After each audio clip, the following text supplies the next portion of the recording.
Hello everyone, Saturday, August 4th, 2018. Of course, Wednesday was New Comic Book Day, but unfortunately I was unable to do a video until today, and I will discuss why at the end of this video. So, it was a pretty good week for books, some really nice covers this week, and then I picked up a couple of older books that I'm going to show as well. So, let's jump right into the books because there's some really nice things to show. First one, Spawn 288, great looking cover. That's the black and white right there. Really nice looking. And then the color version, which basically when I say color, a little bit of white and some green right there. And the thing I like about this the best, $2.99 price point. Image and McFarlane are doing it right, keeping it very affordable and putting out a really nice book. So thank you, Todd McFarlane and Image, for doing that. In my opinion, cover of the week, only because I just love the detail and I love the artist. Captain America #2 Alex Ross cover. That's how Captain America should look, right there. And I think it's just super patriotic, as Captain America is. And he's got that look on his face like, yes, I can fuck you up real easy if I have to. So, the Alex Ross cover of Captain America #2. Batman 52, cover A. Batman versus Bruce Wayne. And then, of course, we've talked about how DC is just knocking it out of the park with these covers. And they had a few more like that. Here's this one here. That's the B cover for Batman 52. Again, with the bats again, like it was last week.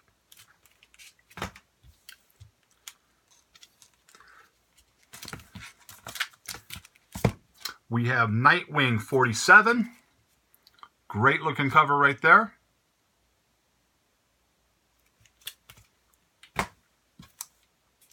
Deathstroke 34. Nice looking cover.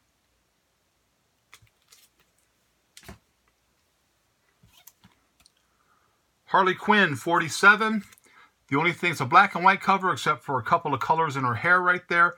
I like this cover because this is kind of like a dream sequence for her. You've seen in some of the movies where she flashes back to how her life would be if the Joker, where she has the baby and they're in the kitchen. This is, to me, just was kind of like a dream sequence right there. Sorry about the glare on that. Death of the Inhumans. That's a really nice looking cover. And a really good twist at the end of this story on this book. So if you haven't got one, take a look at it because there is the appearance of a major event. Venom #3. This is a second printing of this book, and it's just really nice looking. Again, Marvel now is starting to do some of these things that the DC books are doing, and if they make them like this, they're going to have the same success that DC is having with their B covers. Infinity Wars #1. This is the only cover I bought of that book. I read it. Good twist at the end. They finally show you who this character is right here. I was wrong who I thought it was going to be, but again, a good twist at the end of this storyline. At the end of that story, for the issue #1, I should say. We've talked about how sometimes you buy covers just because they make you laugh, or you just look at it and say, I gotta have that cover. I saw this one, this just made me laugh. This is Rocko's Modern Life #1 from Kaboom. It's a Nickelodeon book. Fishing with the big fish right there. My kids used to watch this when they were little, so it just kind of reminded me of them. And I just wanted to grab that to put in put aside because it just made me smile when I saw it. It's just a funny cover. Animosity 15. This story in this one wasn't so much about the animals, but more about a little boy. Really cool, though. Really cool story. I'm enjoying this storyline right here. And, of course, with the announcement of the movie, the book itself has been starting to really jump in price. Walking Dead 182. Right there. Zombie Tramp 50. Now, last week they had the $9.99 foil version of it because my shop for some reason didn't get the regular issues of #50. They got them this week, so I grabbed one of the regular covers for issue 50 because I do have a complete run of Zombie Tramp. And I wanted to keep that. So those were the new books right there. And again, DC's killing it with those covers. Those covers are real popular. I get a lot of response from the viewers as it relates to those covers. They enjoy them as much as I do. So I picked up a couple of older books. Nothing real expensive, but just really, really cool books. So this was the first one, Witching Hour number 45. It's a Nick Cardy cover. I graded it a fine, very fine. And I just love the Witching Hour covers. I think they're really good. It's a cool story, and I just love the covers. So that's Nick Cardy cover right there, number 45. Not real expensive either. You can buy these $10 to $15 in really good condition. So why would you not do that? That's a good book from 1974. The other one I got from that, number 42.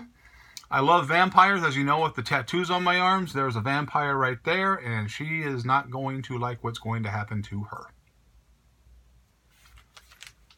Again, another Nick Cardy cover. And then for the last older book I picked up, Submarine Attack, number 51 from Charlton Publications. And this is a super high-grade book. Nothing fancy on this book, just really high grade. Now, Charlton Press, like we stated in the past, they use super-ass cheap paper, and so finding them in really good grade, really high grade, can be kind of difficult sometimes. And this is something that's going in my personal collection because it's the condition that I like, which is a really high-grade near mint plus condition area. And so, again, not an expensive book. You can get this between $25, $35 in this condition, but you can't find them in this condition. So when you find them, if you like things like that, pick them up. So just a really cool book right there. So those were the books that I picked up this week. And the reason I was unable to do a video is because I have recently changed shifts at my job, and I am now working at the night shift. Now, I have stated in the past that I was unable to keep my shop open when I took the job at the hospital because the hours that I was working mid-shift, which was 2 to 10:30 at night, and it made it impossible to open the shop because those are the prime times that you want to be open. So this new shift, if I'm able to stay on it for any amount of time, will have the opportunity to possibly be the first step in reopening up my space. I get a lot of response from viewers, a lot of people asking when I'm going to reopen.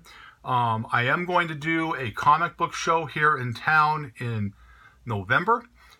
We have what they call the Las Vegas Comic Book Festival at the public library here. It's a very popular show. It's a very well-attended show. And I was able to get a booth space this year because it's very competitive. They just don't let anybody in there. And a lot of people get turned away. So I was very fortunate enough. My friend Joe was able to get us both a booth. So I'm very thankful for that. And I am going to be selling books at the Comic Book Festival. But this is going to be the first step in hopefully reopening up my space in the very near future. And when I say very near future, probably the first 2 months, either January or February of 2019, because I have to give this shift the opportunity to do things, and I got to get everything situated, everything taken care of again, because I got a lot of stuff in storage from the shop, and I got to be able to start slowly reincorporating that out to fix it for reopening. So that was pretty much it right there. Again, I got a lot of positive reviews as it relates to my business model. Now, when I'm saying things like that, I'm not telling you that the way I do things is the ultimate way to do things. It's not. It's the way I like to do it. But I did investigate and I did research a lot of things because, like I said in the past, if you're going to open up a business, you should look at the area. If there's other businesses already there that of the same business that you want to open, what are you going to bring differently? Okay, I hope that I bring a different aspect that other shops don't bring. Again, I don't have the new books, but I do have great back issues, and I have incredible high-grade silver and Bronze Age books, and a few golden sprinkled in to sell. Now, someone had sent me and said, well, if you have such a huge collection, you should have unlimited supply of books to put in your space. I do not sell my private collection. Okay, everything I sell in the shop was things that I purchase and things that I'm able to buy, but I do not sell anything out of my private collection, nor will I ever sell anything out of my private collection because I don't have the need to. That's my collection. I know a lot of you have requested to see certain books in my collection. I hesitate to do that because I do not want to be one of those guys who says, look at all the things that I have.